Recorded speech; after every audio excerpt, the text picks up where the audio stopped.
Hi, everybody. Welcome to Event Marketing Redefined. We are live at Exhibitor Live here on the floor. And I have Hannah Parsley with me from ZwitterCo.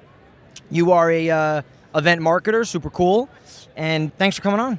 Yeah, absolutely. We do all the marketing from events to PR and social. Cool. So much fun. Love when you got somebody like super well-rounded and kind of has a good landscape of everything. We got to be a Jill of all trades in a startup sometimes. Nice. So, Hannah, tell me why you are here. Yeah, absolutely. ExhibitorLIVE has been on my radar for about 5 years, I want to say. Okay. But it is definitely not a small budget ask. So I did get it, finally got it approved, and I was so excited because there is such a plethora of classes and knowledge share that happens at this event. Besides, obviously, the trade show portion itself, where you get a little bit of a peek into really what's coming on the exhibitor level, like, hey, what are the booths looking like, and things like that. So really just trying to get what tech is out there, what kind of knowledge is out there, and just soak up as much as I can. Good for you. Anything like in particular that you're seeking or hoping to get out of this event? Honestly, I am always on the look for new sustainability ideas because that's kind of a big part of who we are as a company and what we do. So I always kind of look when I'm on the trade show floor here to what kind of things are green, where are we doing recycled, what kind of giveaways are really more sustainable and green. What do I see around? Is there like the trashy giveaways and just get ideas too for like kinds of tech that you can do that's a little bit greener. Besides looking for classes, are there classes that talk about how to be sustainable at a trade show and things like that? Is there a class this year that talks about sustainability? You know, I would need to double check the thing, but I don't think that there was. So, but I think that's something up and coming. We'll see. So interesting enough, it is a topic. It's a pretty good topic. It's being discussed more and more, I'm seeing, about the building, about giveaways, about the waste at trade shows in general. I mean, there's so many elements to it. There really are. We actually have a really good client of ours that started really poking about it a while ago and asking. Because it's in their space, you know, so most people that are in that space, it's important to them right away. Yeah. So we kind of were forced to put together like a deck, forced to really think about like, okay, which aspects of what we're doing is sustainable, which is not, what can be better, what's on that topic. Where specifically are you looking to sort of gain knowledge? I think partly we're looking into the event itself, like when we're designing and we're building the space that we're going to be in. That's one of the questions that we have when we look at rent versus build too. Because if you rent, in a way you're recycling. And so that's better for the environment because not only are you reusing it, but multiple other exhibitors are reusing that same framework. And then you can still make it feel custom and change the graphics. But also thinking about how are we shipping things to shows? Are we fitting everything on one pallet as much as possible so we're not taking extra carbon over the road? How are we flying to the events? Are there lots of connecting flights? Can you get a direct flight when possible? Are you driving when it makes sense? So even from the logistics standpoint, all the way into how we build and design the show. And then for us, the top level, easy picking thing is the giveaways. Because that's one of the things I noticed post-COVID is we were at an event this past year and we used glass water bottles as our giveaway. And I thought, that's more sustainable. And plus it's a water bottle. I'm in the water industry. So it's a nice tie-in. But what we noticed was very few people were interested in actually, we would come, have great conversations, but very few people actually wanted the water bottle for two reasons. One, because people have a lot of water bottles in their cabinets at home, and partly because glass is a little hard to transport. But also, two, is that it is that feeling of yes, I have a lot of it at home, and where is this going to go? So when I walked around that trade show floor there, I did notice one exhibitor that had really just a few, but one especially that had the whole table full of the cheap swag stuff. But that's going to go in a landfill somewhere, and some kid's going to play with it for a little bit. So we just didn't want to go that direction, and we sort of are pivoting to think about what if we took the money for giveaways and we said, I'm going to donate that money to a charity in the water space. Shifting it, But besides that, like I can do the draw-in and have an attendees say, put my name down for this amount of money. And then, if you still need a giveaway, do a recycled cotton t-shirt that says I donated with ZwitterCo to XYZ water charity. I think, so a few things you touched on is interesting, like talking about renting versus purchasing in the trade show world. Like, I mean, renting 100% is more sustainable, like without question, right? The freight aspect is interesting. And I think designing and building stuff modularly with systems versus custom is huge. Yeah. I agree. And what you're capable of modularly nowadays with rental, with systems like, one of our partners, Aluvision, who manufactures a great system, right? Like that helps you pack things smaller, light, it's just so it will be a part of this sustainability conversation because, we're not going to solve freight for it, right? But how can you minimize? Yeah. How can you reduce? And I think a lot of those areas are already there and Yeah. people are really starting to think that way, which is cool. Yeah. And it's not even just the expense of shipping too, because you think about, my exhibit weighs XYZ and we have to, you already know it's going to cost a lot. Yes. So yeah, you're right. The promo items, I Yeah. am hearing this conversation more and more and more about people thinking about those promo items, like legitimate, not just buying crap just to buy crap and just to give it away. They're like, what are we really giving somebody? Yeah. And the sustainable aspect of it. Yeah, definitely. And I think in the end, whatever you're doing, it needs to make sense with your brand and the message that you're trying to tell your audience. Yeah. So it's one thing to come up with a sustainable giveaway item, but if it doesn't tie into your brand, that's great that you're doing it sustainable, but it's not helping you as much as you want it to. So it's like both sides that I think are still important and figuring out that way to tie that together. Yeah. Makes Tell a difference. me, anything on the strategy side of events that you're interested in or like kind of looking to learn here? Yeah, it's been interesting in the classes I've done so far, the theme throughout, which we do innately because I do the marketing and the strategy and the events and do all that, but is making sure that your full program is tied together. Yes. So, when you are having a product launch and you want to launch it at a trade show, then clearly you have all these multiple departments that have to be aligned for that to happen. Yeah. But if you're not launching a new product, I think sometimes it's not thought of in the same way. But every event that we do, I try to partner with the sales team and the product team to make sure that we're all following a calendar and making sure the strategy and the business goals that we're trying to reach for the year make sense at those events. Yeah. And so that's another thing that we're looking at this year, or at this show too, is like thinking, what kind of strategies are we doing that are really providing high quality leads that we're trying to get and good conversations for partners, but really just making sure that it still tells the full story of who we are as a company and who our brand really is. Love what you're saying about like product launches obviously carry an extra weight, but you can't always have a product launch for every single time. Yeah. But treating it as such almost. Like, because if you're product launching, what are you doing? Like you're creating a campaign almost around it, right? Absolutely. It has narrative, story, all deliverables. So Yep. you're saying sort of treating that as such. Yeah, all the every time. show. What is the message that we're going to bring to the show? What is the point? Who's the audience? And then you build that around it, and really trying to bring that into our social media as well to make sure we're promoting the events that we're going to be at with that same theme throughout, so that when you do arrive at that trade show and at our booth, the theme and the message matches, and it's not like a juxtaposition too much. So you said prior, I got to take notes because you're saying good things, so I got to get back to each one. Fine. Yeah. You said partner with sales and product. I love that because I always talk about the idea that I think sometimes marketers they don't connect themselves with sales or sales doesn't offer to connect themselves. But like it's a two-way street. I mean, marketing is teeing up sales for success, right? So talk to me a little bit about on your side specifically with sales, what you do with them, how you involve them and how it benefits. Yeah, for sure. One of the things that I set up shortly after when we hired a new VP of sales, shortly afterwards, I set up like bi-weekly meetings with him to make sure we were on the same page. And so that's what we did initially, because I wanted to make sure, are we as a marketing team as a whole providing the support that your team needs? What is it that you guys are seeing out in the field that we can take and internalize? And what kind of messaging are you hearing? So overall, that was already throughout. And then with the events, we just have a meeting that we pull all the people together and we say, all right, here's the event that we're going to. Here's the message that we're suggesting. This is the audience. Here's the products we think should be displayed. Yeah. And that's a partnership with the product team as well, the product marketing. Hey, these are the right ones for this audience. But in general, absolutely beneficial, because who's going to be working your booth? In a large part, for us, it's the sales team. Yeah. So they have to be bought in, and they have to understand that there's value because you're pulling them out of the field. Yeah. So there's got to be value at that show for them. They can't just be sitting around with nothing to do. They're not going to come back next year. And they're the ones getting the leads. Yeah. So if you're there to produce leads, which most are in some way, and what you were talking about, and like converting and essentially like what that all looks like, I mean, you want their buy-in. You want them involved. You want them asking the right questions on what does this look like?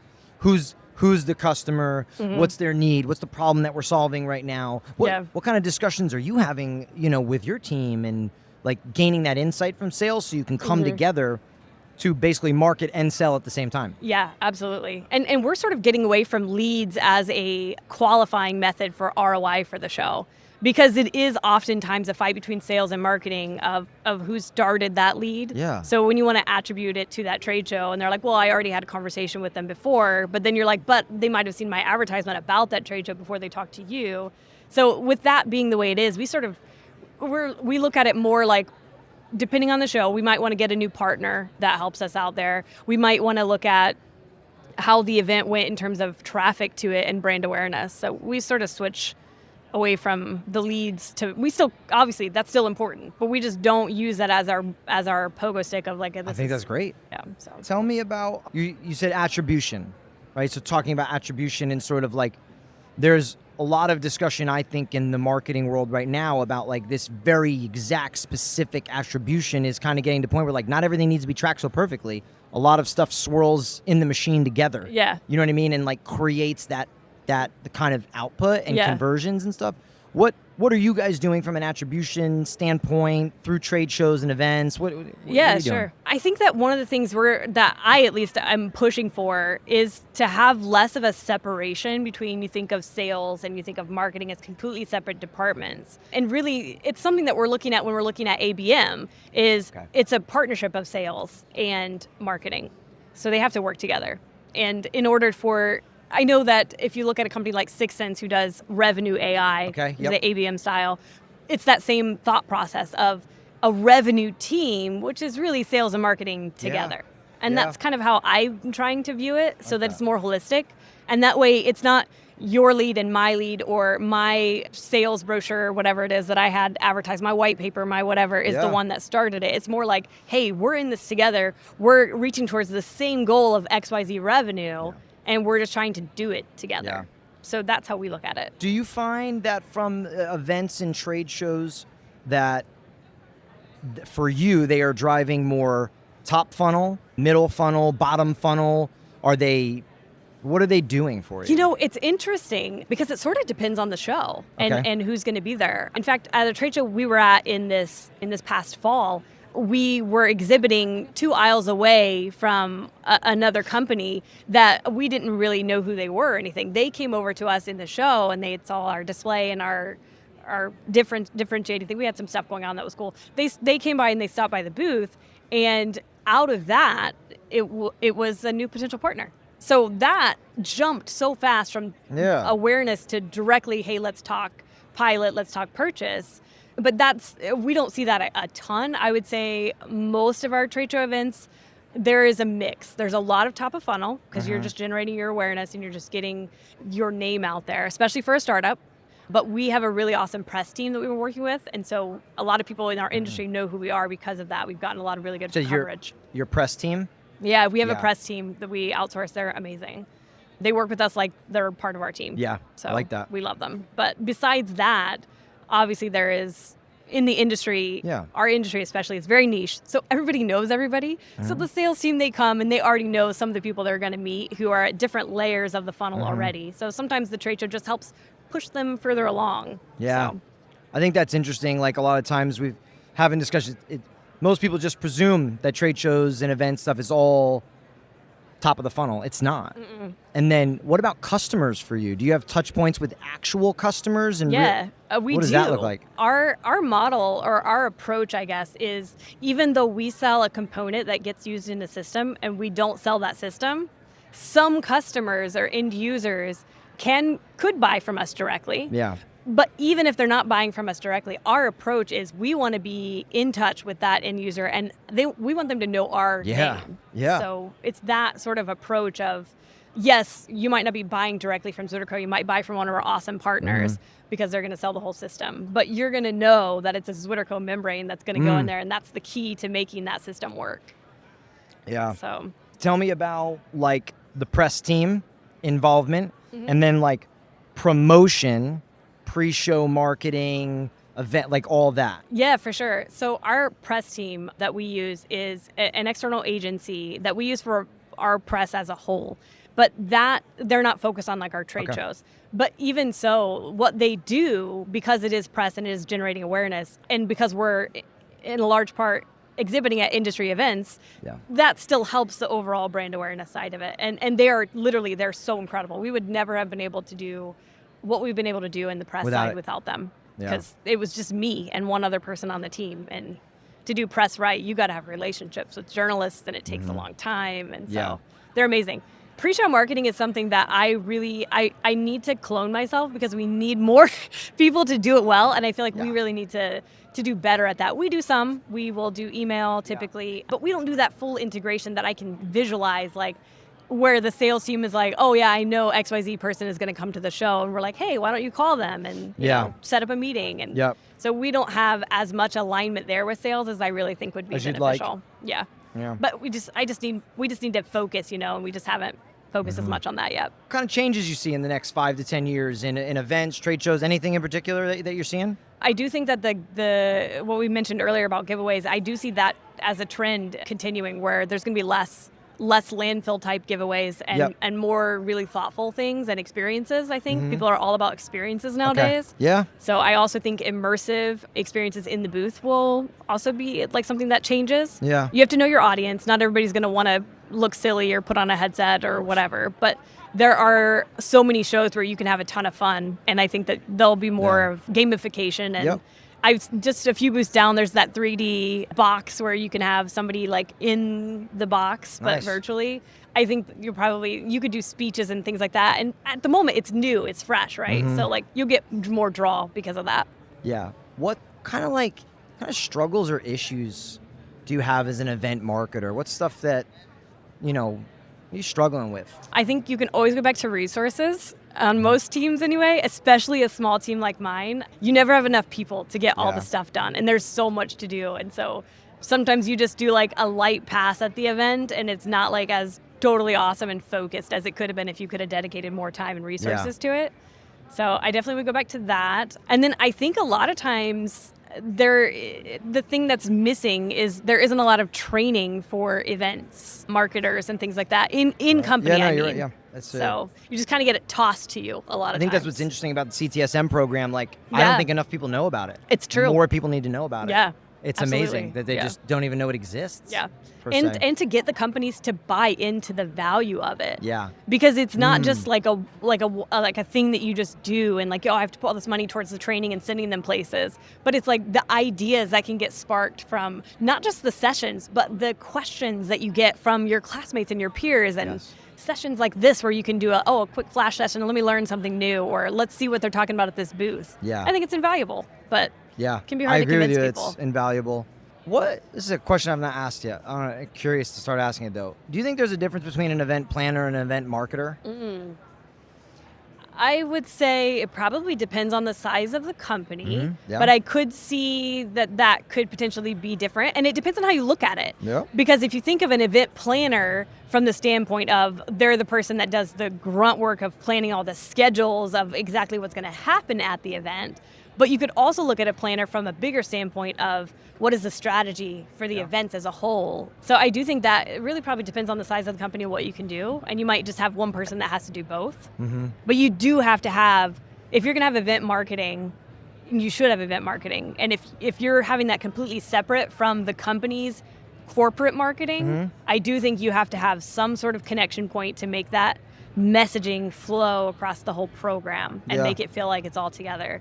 So you do run the risk, I guess, of if you have too much separation of making it too dysfunctional. It's kind of what like an event marketer really does, is extending that marketing into the face-to-face. It's really driving results. It's really, event marketing is a whole channel. And it should be holistic for the whole company and not just the stepchild of corporate marketing or something. So I actually have a little bit of a take on it where I think that not enough companies are treating events like a channel. They just kind of go through the motions. No, I absolutely agree with you. That's true, because it does feel like, it's just another thing we have to do. So, which is interesting, because a lot of the conversations I'm having today with event marketers, and a lot of the people that I have on my podcast regularly or talk to event marketers who are executing a high level, they treat it like a channel. The good ones do. Absolutely. They treat it like a channel, and they go push and drive for results, and it's not like, we're just going to not just going through the motions. Yeah. And I mean, especially when you're looking at budgets, I think events can be one of the first things to get cut sometimes. It's a big budget item. So yeah, because it's a huge budget. And then they're always asking, what's the ROI? Yeah. So if you're not doing some sort of tracking of an ROI that makes sense, it doesn't have to be revenue, but it could be revenue influenced, especially if you're using like an ABM program where you can have insight into that. Yep. So what's some of the best experiences you've had in events of something you've run or something you've executed? What's something cool you've done? I would say some of the coolest stuff that we've done really comes, for me, it's a lot about the teams, and the unexpected relationships that happen in tough times. So like at one event that I was at, I lost my car keys. Mm-hmm. And it was like all of the event people pulling together to help me like look for them. Yeah. And like getting me like an Uber to get back to the hotel and like getting, so like experiences like that are what makes events so special to me. Yeah. Because it is the relationship side of it. But some of the fun stuff that we've done, I would say demos in the booth, absolutely the funnest, especially when they're kind of noisy because it draws attention. But like you have to be thinking of your neighbors because you want to be a good neighbor. But yeah, absolutely, I would say the demos can be really fun, especially when it's like mind-blowing and you do something that shouldn't be allowed to be done. Yeah. So, where I'm working now, it's harder to demonstrate. We're going to do something really fun this year, but it's a little harder to demonstrate what we do because it's inside of something. Mm-hmm. But when you show people what it can do and you tell them the numbers, it's so amazing that they don't believe you. So that's why the demos can be like so cool. Yeah. You're like, I'll tell you this drill bit will drill 200 holes into the side of a grade 8 bolt, but until you see it, so. I think what you said about standing out is big, right? So if you're doing demos, doing anything with product, I mean, you want to do something that is like, whoa, what's going on over there? What do they do? What's that? Wait, what are they like? I think that's vital for companies that have a product or can demo something. Yep. And I think, too, it depends on your industry, but we're in a very technical industry. Yes. So one of the things that we try to do is we try to have a paper or presentation concurrent with that event. So a lot of times people will go to the session and they'll hear about whatever our presentation is. Yeah. And then a whole crowd of them will come to the booth afterwards to like learn more. So that's another thing that we do to try to draw crowds as well, is like lean into that technical aspect and really educate. So nice. What do you kind of like proudest moment in your career so far? Oh, that's a tough one. So many good experiences, I would say, and there's other ones that aren't so great. Proudest moment, though. Proud moment. Yeah. Maybe something you've executed, maybe something I would say this past year. Last year was probably because I had an opportunity to step into a startup and build something from scratch. They didn't really have anything. It's cool. And they gave me leeway to take what I thought would work and experiment. And we had an amazing year. And I was able to hire somebody about halfway through. So it was just two of us for the last half of the year. And we freaking killed it. And It was so awesome to be able to be like I was given the opportunity to do it and we actually did something. And so that's really nice when you have the opportunity. And for me, that wasn't just events. That was like the whole year with all the marketing stuff we did. Good for you. That's really cool. It was a really good feeling. I like that a lot.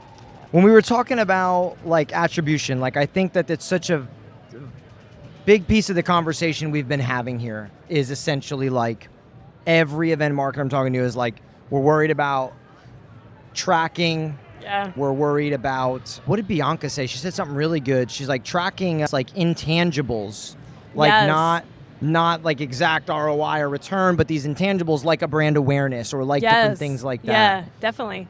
Is that a struggle that you're having or something that's being considered, talked about per se? Definitely. It's something that we're doing in some ways. What we're trying to get better at this year is doing it in a more tangible way where we can actually put on paper, because I can put on paper that we had a certain number of leads come or visitors come by the booth, and I know, because I was there at that show, I know like half of them were like, hey, I've been hearing a lot about you in XYZ publication. Yeah. So for being there on the floor, I think is really helpful, and having those like post-show, even every day, like, hey, how was the interactions today?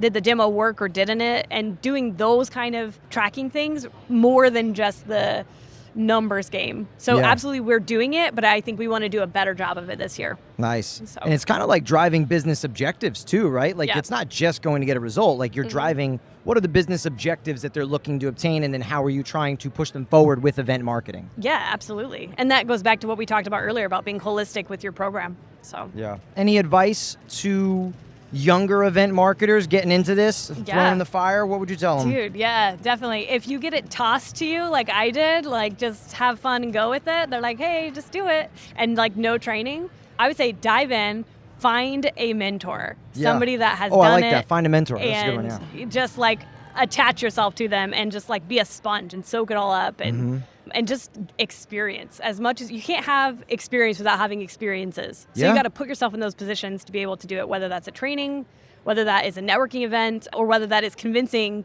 your boss that you need to go to this like Yes. event as a company and actually just do it and experiment and try it. I think that one's really good. One of the things, the recurring things we're seeing, and it's something that I think was so good about the CTSM program. It's part of the reason that we have a podcast is to have a resource for event marketers. Yeah. Like, no one just gets taught event marketing out of nowhere. Yeah. It's not taught in college. It's not something that like most people get like you said, thrown into it.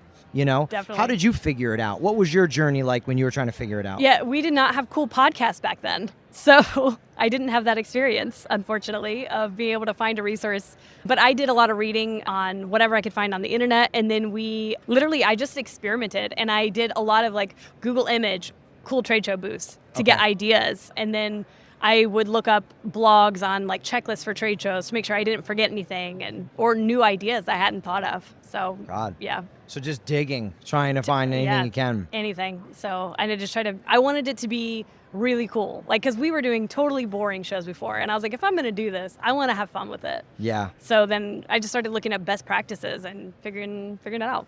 There needs to be more out there. Part of what we've tried to do with our, we do a podcast, we do a live show every 2 weeks, Wednesday, 1 o'clock. Like, just trying to get event marketers to come on, to communicate, to have community, to help each other, offer advice, because there's so many good ones out there. Absolutely. And then there's so many ones I've seen go through the same process. They were a marketer, they worked at a company, they were thrown into an event, a single one or a trade show program, or handed it, and they're like, oh, what now? And some really have prospered and grown and built event programs, and they have a lot to offer each other and other ones that are definitely in that circumstance. Yeah, absolutely. Community is so important. Yeah. And in the event space in general, I find people are super nice and friendly. Right. I think the shows have to be the same. Well, I agree. Hannah, thank you for coming on. Thanks for talking to me. Thanks for letting me. I enjoyed it. It was fun. Thank you. Awesome. Thank you.